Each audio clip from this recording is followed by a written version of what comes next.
This is the brown bag lunch. This is the brown bag lunch.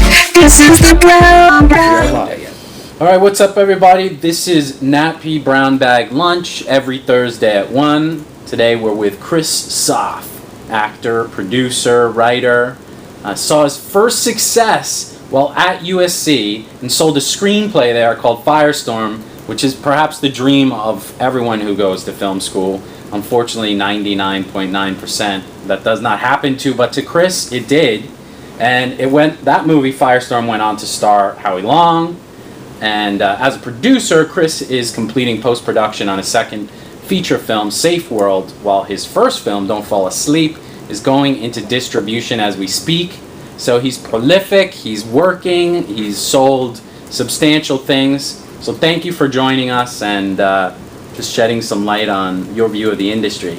So I'm sure everyone wants to know, how did you manage to sell your first screenplay while you were a student at USC? Well, I think, as you pointed out in the introduction, it was a lot of luck. Statistically, I fall into a very small slice of the pie as far as people who've written screenplays, as far as people even who go to film school and get to do so. But it was, a great and fortuitous meeting of material and market and connections. So, you go to grad school or you participate in, a screenwriting educational program or a film school educational program for a couple of reasons. One is to hone your craft, and the other is perhaps to make some connections. And far more common than what I did, is your generation of film school students become your colleagues, and you go all take Hollywood by storm and help each other out in each other's shoots, and eventually someone has some success, and that tide lifts all your boats. And that's happened, and that is happening. But I was one of those lucky people because of some USC connections that I made with faculty there, who spotted a great confluence of events in the market, sort of the perfect storm of buyer and material, and sort of a pressure to make a deal, motivated buyer for material. My thesis screenplay was written at a time when action-adventure was very big, and it was an action-adventure screenplay, and a specific mini-major studio that no longer exists had made a deal with a major piece of talent without a script. One of the first deals ever, one of the first $20 million deals, paid to a movie star for a screenplay to be named later.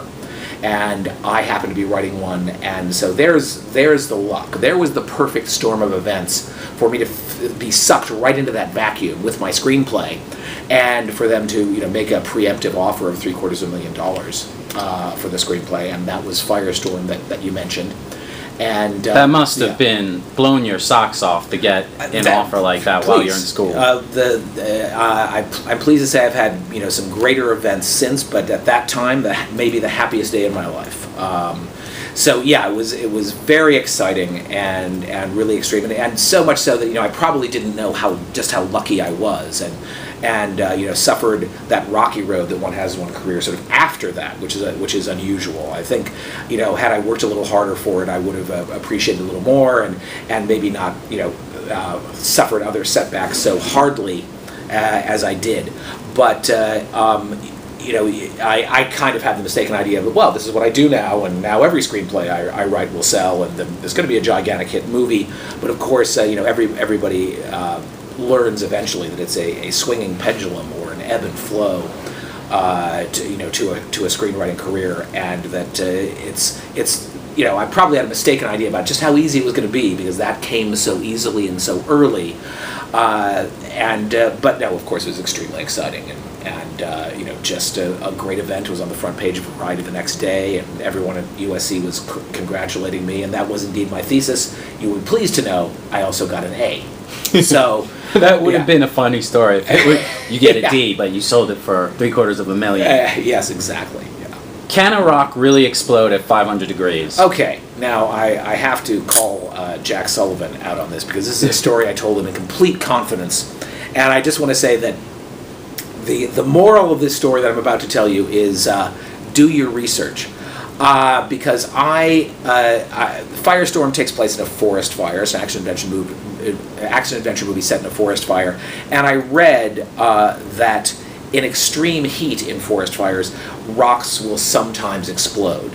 And I read somewhere else that trees explode, and seems so great to me that I could have an action adventure scene where our hero will be running by a tree and it goes boom, and it runs by a rock and goes right. So I just thought, okay, let's create an environment where anything can explode at any time. This will be so cool, and I gave my hero a speech where he was training other smoke jumpers. My protagonist is a smoke jumper who parachutes into a forest fire to rescue some trapped firefighters who turn out to not be what they seem.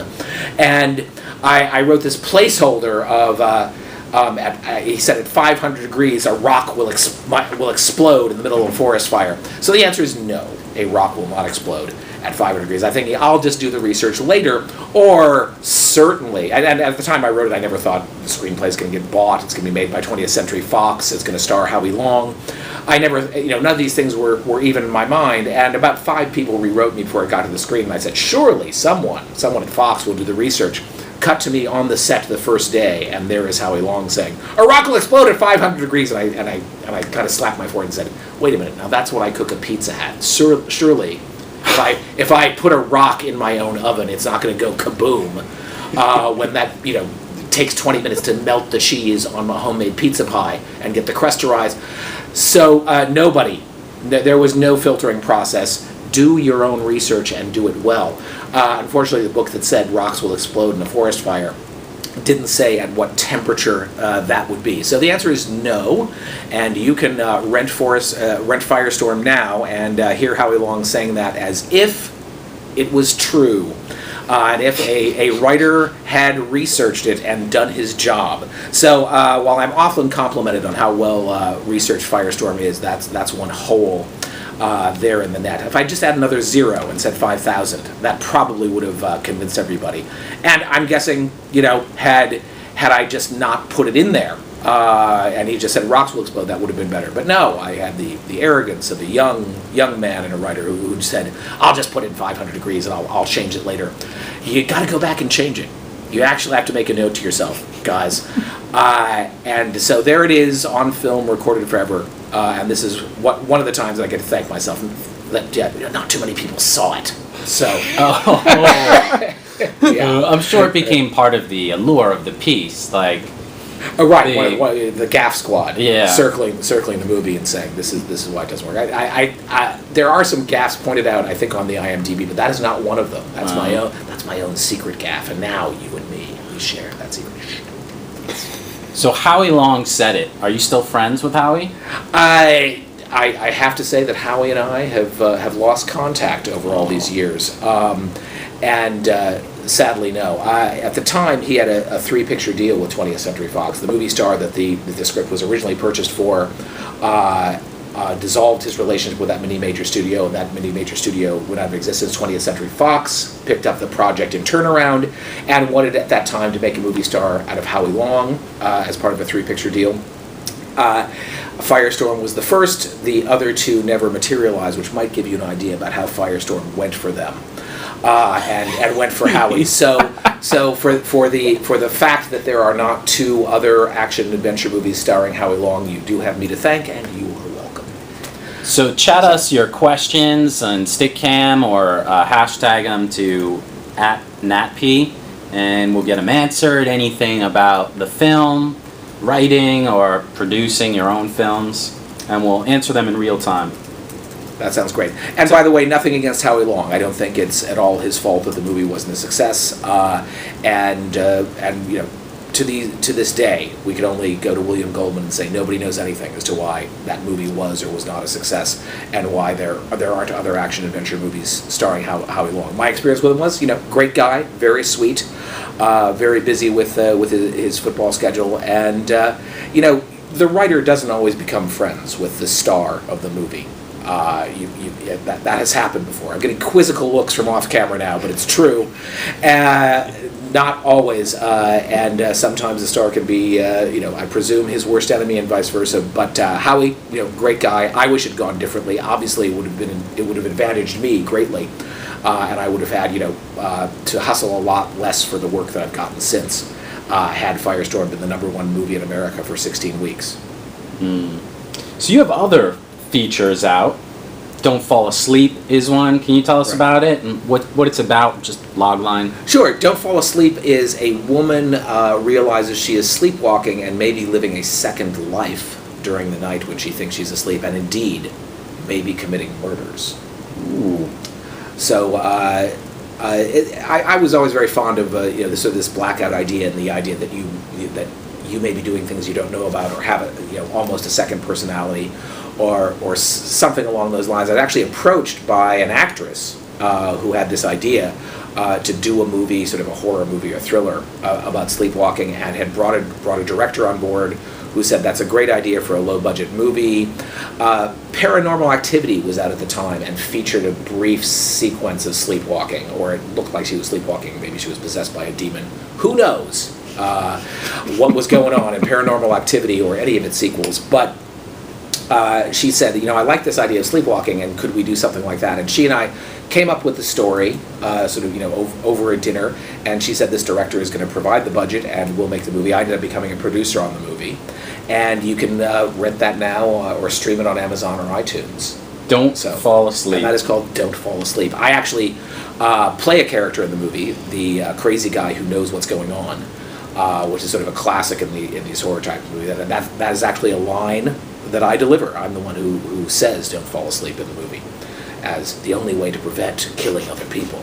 And you have one other feature, SafeWord. What's that about? It's actually SafeWord. SafeWord. Yes. Sorry about that.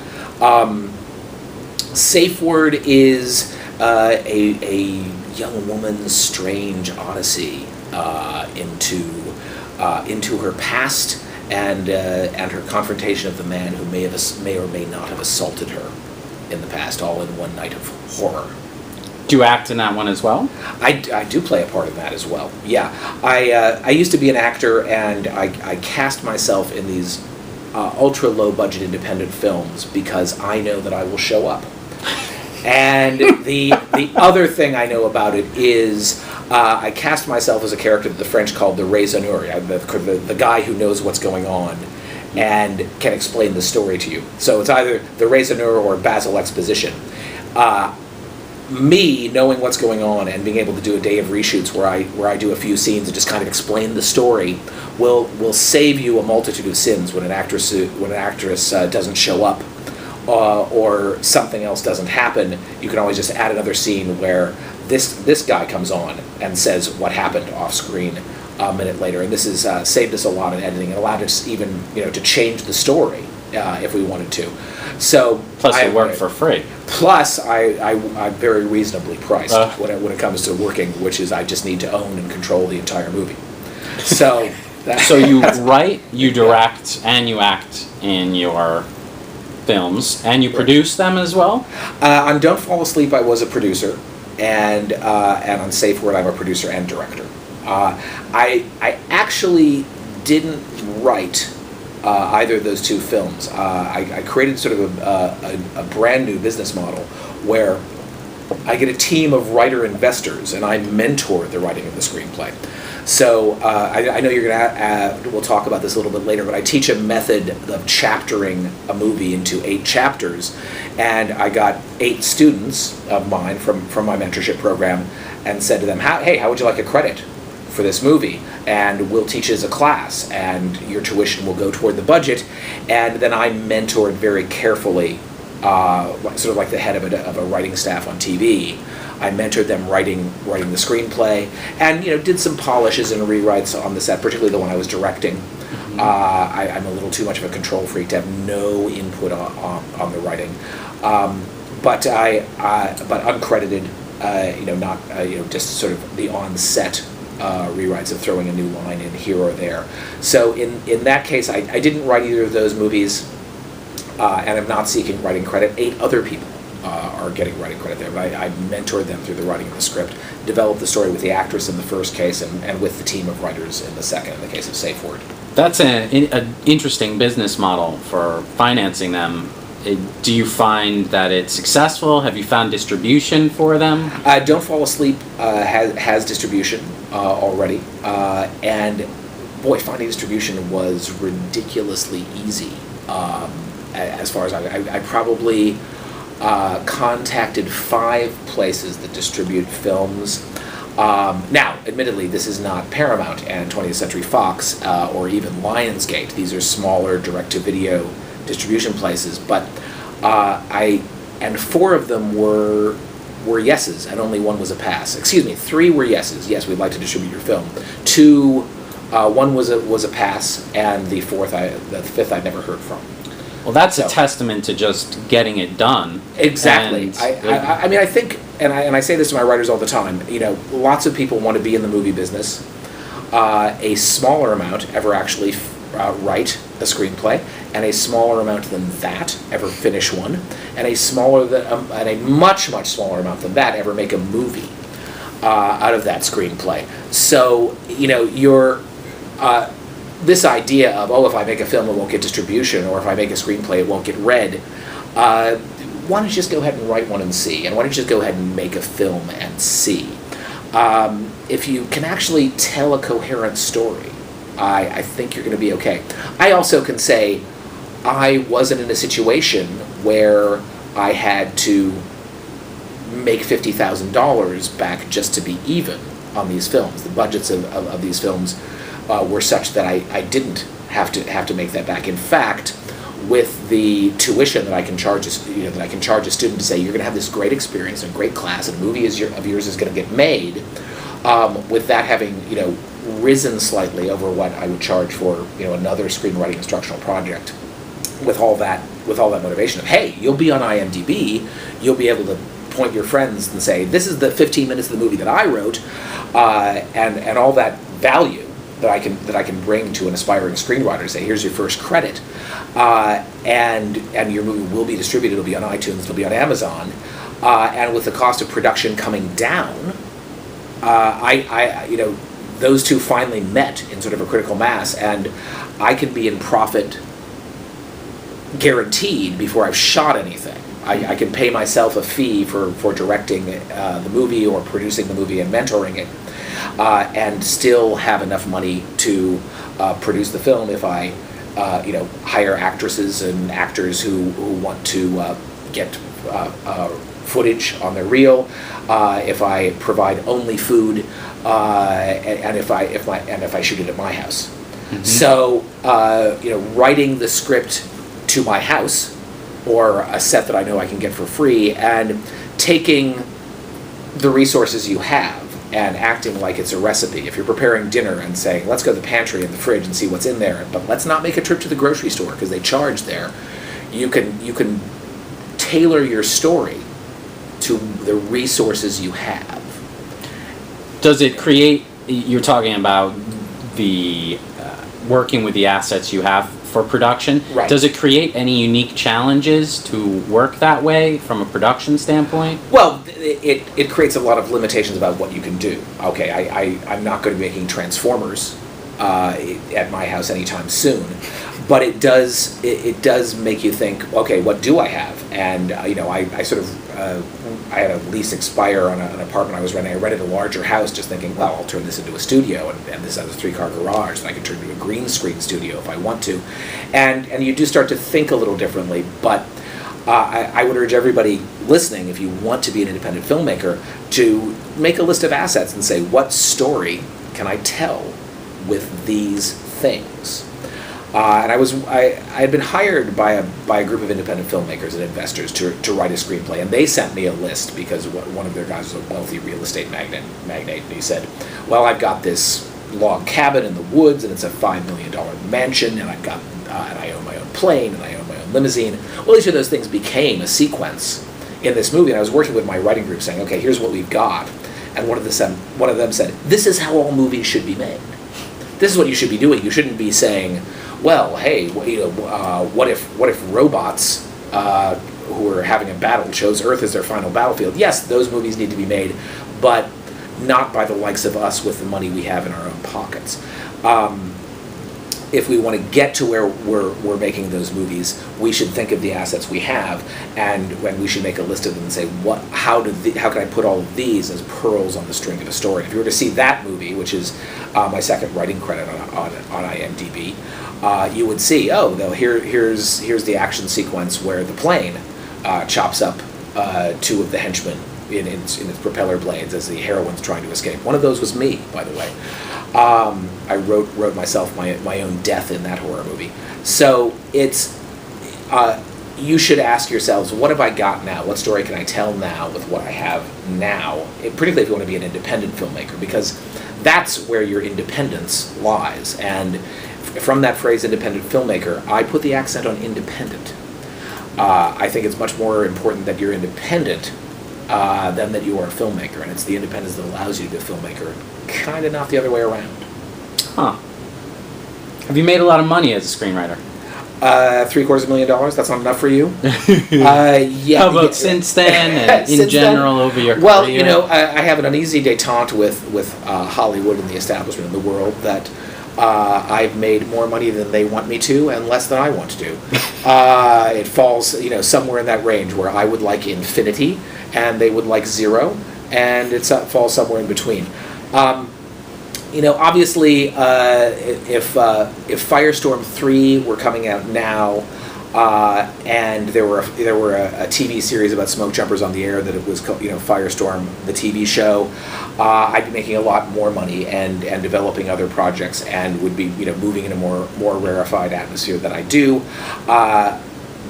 Because it was, you know, not the hit that I dreamed it would be, and it was written to be, you know, a $200 million action movie with everything on fire all the time, and Yellowstone and buffalo stampedes, and a helicopter exploding in the erupting mouth of Old Faithful in the third act climax, and ended up being sort of, you know, made for $12 million with at that time, you know, an unknown football player as its star.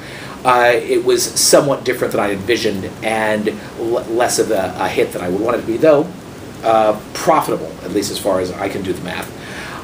So it's had to be a bit more entrepreneurial for me, and I've had to, you know, generate my own projects and set up pitches, etc. None of which have yet seen the light of day. You know, both with studios, and I had to be entrepreneurial with the studios and as an independent filmmaker. And I might never have chosen to become an independent filmmaker or teach screenwriters and do outreach to teach screenwriters better techniques had I, you know, had a gigantic mega hit my first time out. And honestly, I think it's better this way, for me anyway. You teach at USC and independently, and I've been told it's the mini movie method. You've detailed it some, is that what you teach across the board? Well, I teach everything. I mean, certainly, you know, when I'm faculty at USC or the UCLA Extension, obviously I'm called upon to teach screenwriting in general and everything and go in depth into character and theme and everything else, you know, a whole screenwriting gestalt. And I do have my MFA from USC, so I'm qualified to teach all of that. But where I found there was a real need in the marketplace that your average hobbyist screenwriter or aspiring screenwriter wasn't getting was what I call the mini movie method. And this is what they do teach at USC. They call it sequencing there. I've sort of, you know, given it my own fun alliterative nickname or brand, the mini movie method, because a movie is actually 6 to 8 movies. It's 6 to 8 short subjects, all featuring the same characters, and each with its own tension on which sort of the full story relies. So when you take these 8 pieces and put them together, they tell the story. And I would guess anybody, even who's never heard of it, has been watching a movie and said, and something's happened, a musical cue has happened, or the camera's panned way up into that, gone on a crane up into that God shot, and you realize, oh, something just ended in this story, and now something new is going to start. And maybe it's the middle of the movie, it's not at all the end of the movie, but you realize, oh, wow, okay, something just happened. Or a car chase starts, and you think, oh, for the next 10 minutes of this movie, it's going to be about this. It's going to be about, will the hero who is fleeing the bad guy be caught, or crash and kill himself, or make it through that roadblock? And I think you unconsciously say, okay, that's over, something new beginning. And it is, if you've had that sort of semi-consciously or subconsciously, that is what's going on. You're right. And this is a way of structuring the story much more consciously than that. And I think everybody who's ever bothered to pick up a screenwriting book has probably been exposed to the 3-act structure. And 2 of those act beats are the ends of mini movies as well, but this just goes much further in depth and gives you, much smaller, more manageable, bite-sized pieces to structure your story in. So, where if you've read just one screenwriting or playwriting book, are given here's a plot point on page 30 and another one on page 90, and if you thought to yourself, as I did when I read my first screenwriting book, that's it? That's all you got for me? 60 pages of undifferentiated desert to wander through where I may die and be lost forever? Please, more, anyone, tell me. At USC, they do teach a method that they call sequencing, and I sort of, with 15 years plus out of USC, had time to really, examine deeply and say, no, they've really got it here. This is what it is. This is, okay, I've got eight turning points for you. The 3-act structure has 2. Simple math. This is going to make it 4 times easier, and I would argue 10 times, 100 times easier to sort of structure your screenplay once you've realized, okay, this is what's happening here in the first mini movie, which is going to be 15 pages, and then the second, which is going to take you from 15 to 30, and you see that's what you would classically be called as the end of Act 1. That's what I call, and you in the future will call, the end of mini movie 2.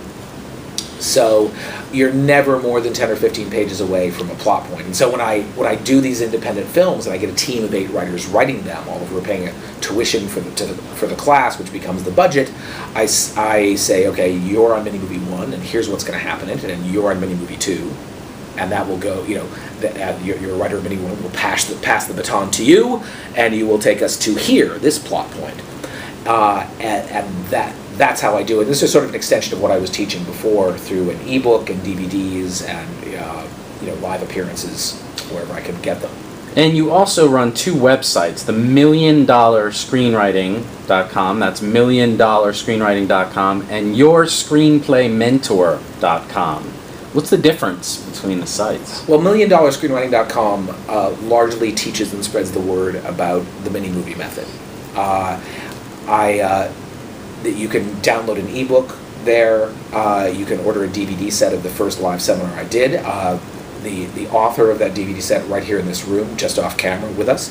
And I have to say, I'll just say it since he's here, I am more proud of that DVD set than any film I've ever made so far. Jack, I'm coming after you. I'm going to try to make a better movie than that DVD set is. But as far as clarifying and projecting a point and teaching you how to approach screenwriting, very, very proud of that. And you would go to $1,000,000screenwriting.com if you just want to expose yourself to a new method of telling stories. Really, everything I learned about the craft in USC that you can't get anywhere else, but for far less than the $40,000 I paid at USC 15 years ago, and the $80,000 you'd have to pay today. So that's where you'd go to learn that. And I had been doing that for a few years and built up a bit of a following, and a lot of people who would email me and ask me questions, and they would ask me specifically, well, could you help me with this screenplay? Could you read this screenplay of mine? And my schedule didn't really permit it, but when there was a writer's strike a few years back, I said, okay, now I've got the time. And I have no idea how long this strike is going to go on. So I'm going to start another website, yourscreenplaymentor.com, and I'm going to do an outreach to everyone who's ever read this ebook or bought this DVD set and say, would you like me to mentor you start to finish over the coming year with a screenplay? You'll bring me an idea. I actually have management that participates with me and gives input on an idea, and we'll read the screenplay. They're my managers, and possibly yours if they love your screenplay. They read your screenplay as